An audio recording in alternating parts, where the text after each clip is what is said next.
లేకపోతే మీ ఇంటికి వచ్చి ధర్నా చేస్తా. ఎప్పుడు వచ్చినా ఇట్టే అన్న, రాజమౌళి వచ్చినా ఇట్టే, ఈయన వచ్చినా ఇట్టే, ఎప్పుడు ఫెయిల్ లేదు.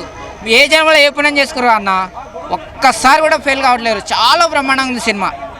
మొగోళ్ళు కంపల్సరీ చూడాలి, పెళ్ళైన వాళ్ళు ముఖ్యంగా చూడాలి. చాలా బ్రహ్మాండంగా ఉంది cinema. I love you director. Madam ఎప్పుడు వచ్చినా ఇట్టే మేడం. అనిల్ రావుపూడి ఎప్పుడు వచ్చినా ఇట్టే, కథలో దమ్ము ఉండాలి.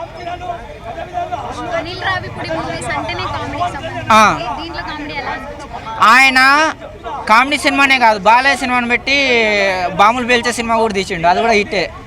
అవునా కదా? బాములు పేల్చే సినిమా తీసి కూడా తీసిండు, అది కూడా హిట్ అయింది కదా.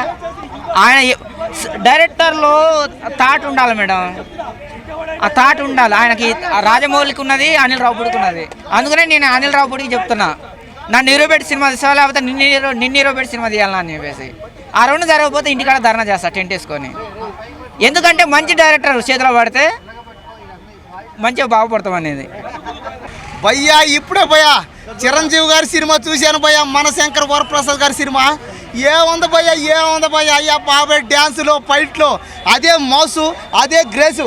70 సంవత్సరాల వయసు ఉన్నా కూడా, ఈ వయసులో కూడా అయ్యా బాబాయ్ ఏందండి ఆ డ్యాన్స్లో, ఆ ఫైట్లో, ఆ కామెడీ టైమింగు, ఆ రొమాన్సు. నయనతార కోసం చిరంజీవి గారు ఒక పక్క, వెంకటేష్ గారు ఇంకో పక్క సినిమాలో కొట్లాడుకుంటూ ఉంటే అబ్బాబ్బా ఏమి కామెడీ అండి. లాస్ట్లో ఇద్దరు కలిసి డ్యాన్సులు వేసారు, లాస్ట్లో ఇద్దరు కలిసి ఫైట్లు కూడా చేశారు. చూడటానికి చాలా బాగుంది. ఆ డ్యాన్సులు, ఆ ఫైట్లు మాత్రం చూడటానికి ఫుల్ మిల్స్ అంతే, ఫుల్ భోజనం. ఈ సంక్రాంతికి 1000 కోట్లు కొట్టేసాడు అంతే. ఇంకా చిరంజీవి గారి లైఫ్లో 1000 కోట్ల సినిమా స్టార్ట్ అయిపోయింది ఇది అంతే. కాబట్టి సినిమా 1,00,000 కోట్లు చూసారు కదా, 1,00,000 కోట్లు అంట. కాబట్టి 1,00,000 కోట్లు అన్నాడు.